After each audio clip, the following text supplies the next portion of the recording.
Hey everyone, buckle up because today's deep dive is about to get wild.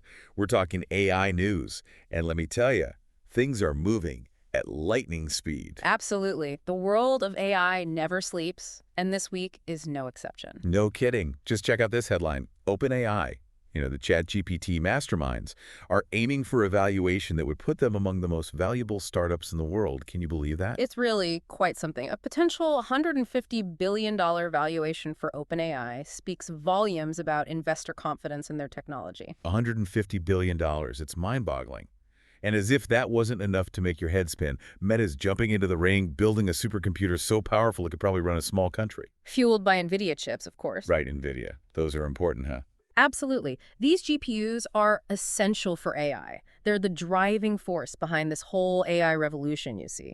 They can handle the massive parallel processing needed for training large language models, the kind of stuff that powers ChatGPT and its rivals. So it's not just about the software then, it's about having the hardware muscle to back it up.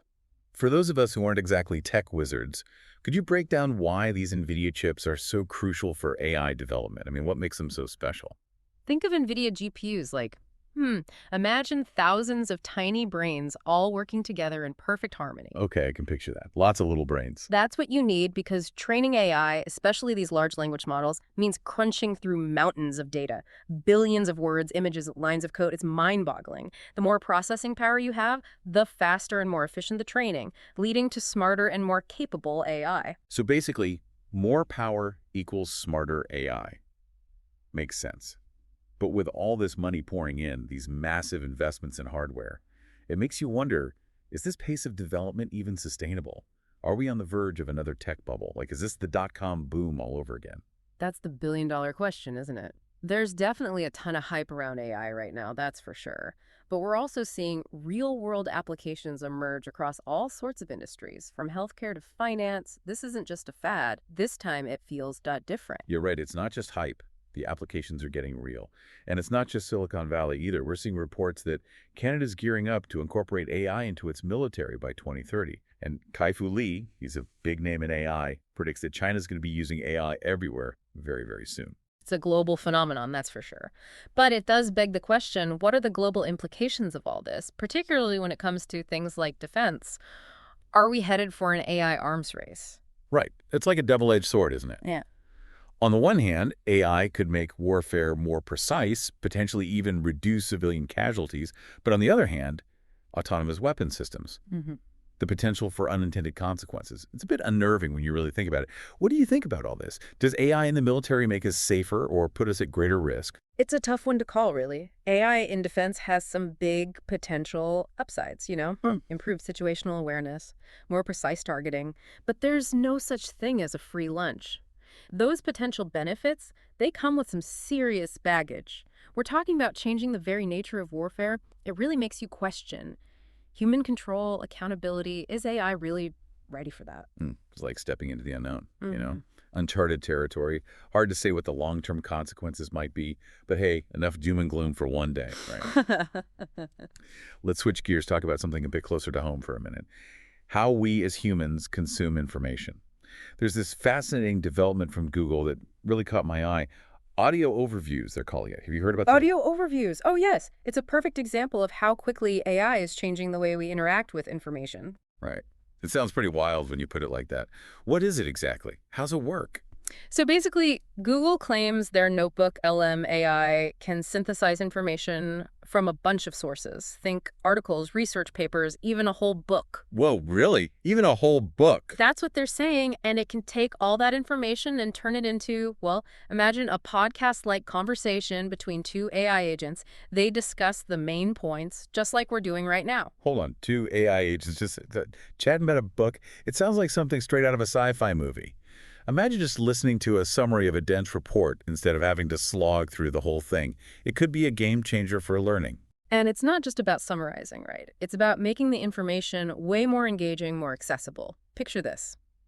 You're listening to two AI agents going back and forth, debating the finer points of some complex scientific paper, or maybe they're unpacking the historical context of a major event. That's the kind of potential we're talking about here. Wow. It'd be like having your own personal AI tutor breaking down complex topics just for you. I've used services like Blinkist before. to get the key takeaways from books. But this sounds like something else altogether. It's the next level. From what I've gathered, audio overviews is about more than just highlighting the main points, you know? It's trying to replicate the experience of a real conversation, a guided discussion. It's about making learning a more interactive, immersive experience. It sounds amazing. But it does make you wonder, what happens when you have AI curating and presenting information like this? What are the implications? That's the million-dollar question. AI-powered summaries, they can be super useful, right? They help us absorb information much faster. But here's the thing. Those summaries, they're only as good as the data they're trained on. There's always that risk of bias sneaking in. It all comes down to the sources the AI uses and the algorithms that power it. That's a great point. Yeah. We can't just accept any old summary at face value, right? Doesn't matter if it's made by a human or an AI.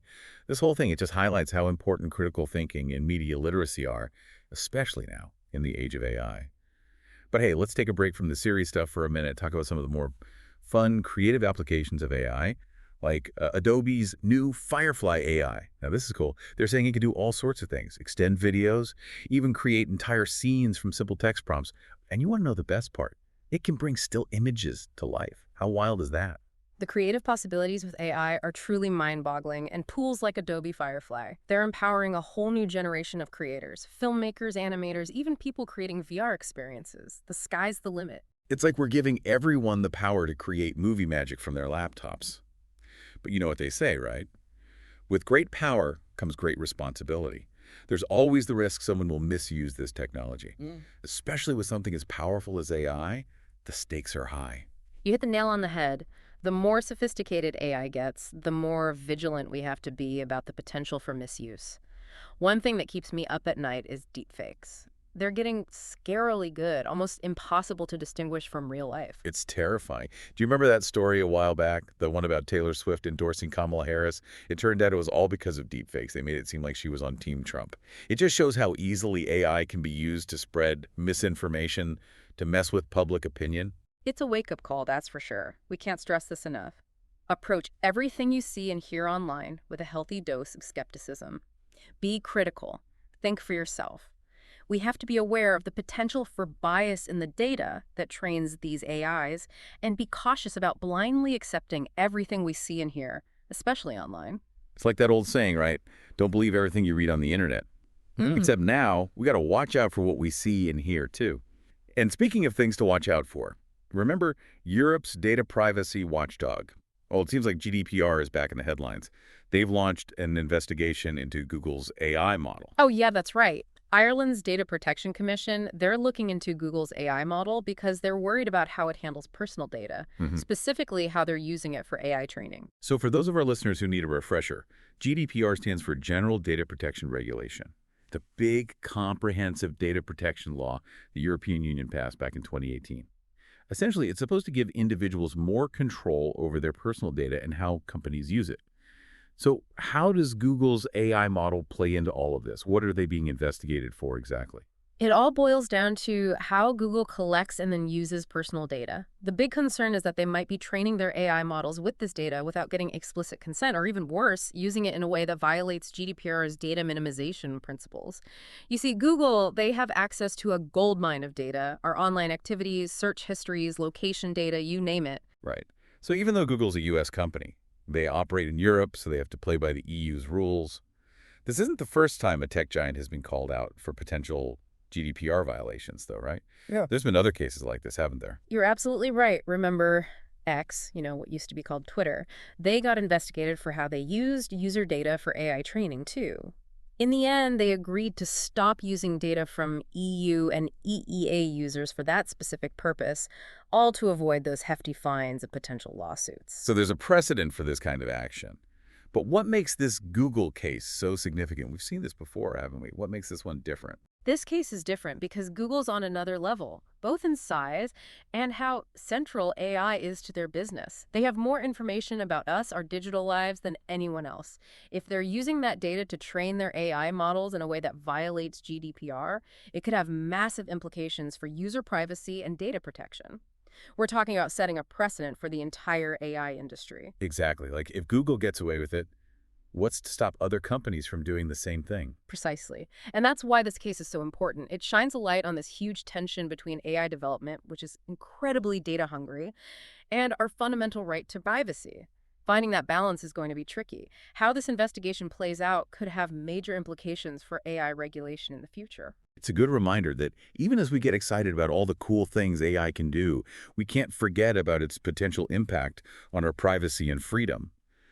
But hey, in the middle of all this talk about tech giants and regulations, it's easy to forget about all the cool innovation happening on a smaller scale, too. Right. Absolutely. There's this fascinating David versus Goliath story playing out in the world of AI, and it's one we definitely need to be paying attention to.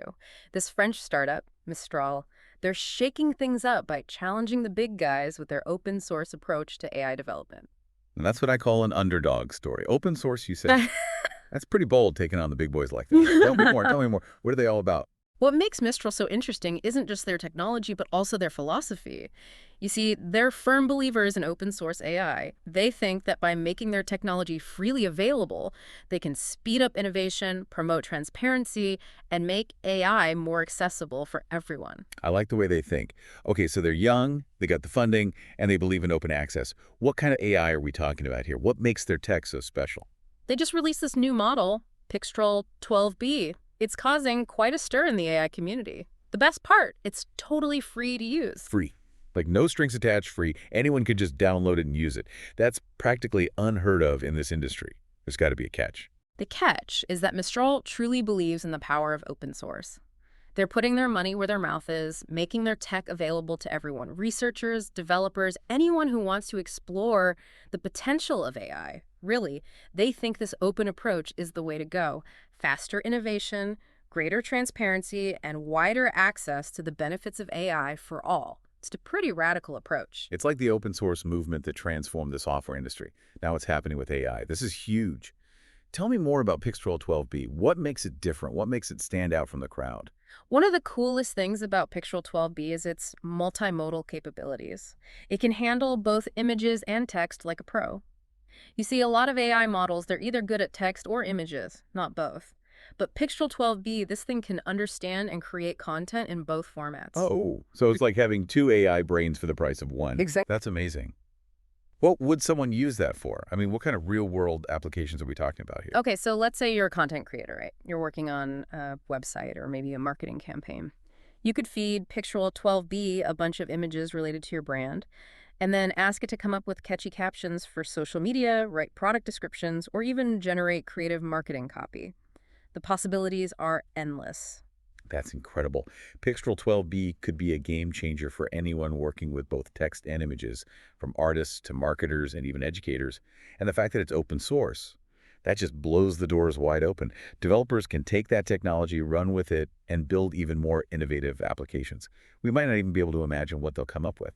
It's really exciting to think about. It really makes you think, doesn't it? All these amazing developments, the ethical challenges, even just trying to wrap our heads around what the future holds. It's a lot. But for me, the big takeaway, the thing that really sticks with me is this. The future of AI, it's not some pre-programmed destiny, it's not set in stone. We, all of us, we're shaping it right now, every single day. Wow, that's actually a really powerful way to look at it. It's easy to get caught up in all the hype and feel like we're just along for the ride at the mercy of all this crazy progress. Hmm. But you're right, we're not just passengers. We have a say in how AI develops. We get to decide how it fits into our lives.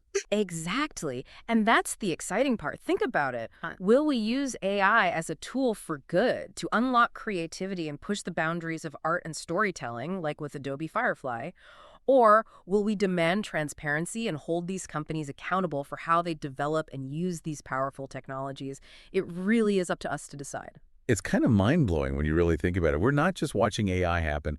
We're active participants in how this whole thing unfolds. Yeah. It's exhilarating, but also a little intimidating.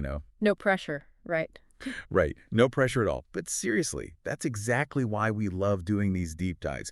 It's not just about keeping you in the loop. It's about giving you the knowledge, the context, to form your own opinions, to make informed decisions about AI in your own life. So well said. We don't want you to just listen passively. We want you to be part of the AI conversation, engage with it. Yes, because the future of AI, it's not something that's already been written. It's being written right now, every single day, by the choices we make.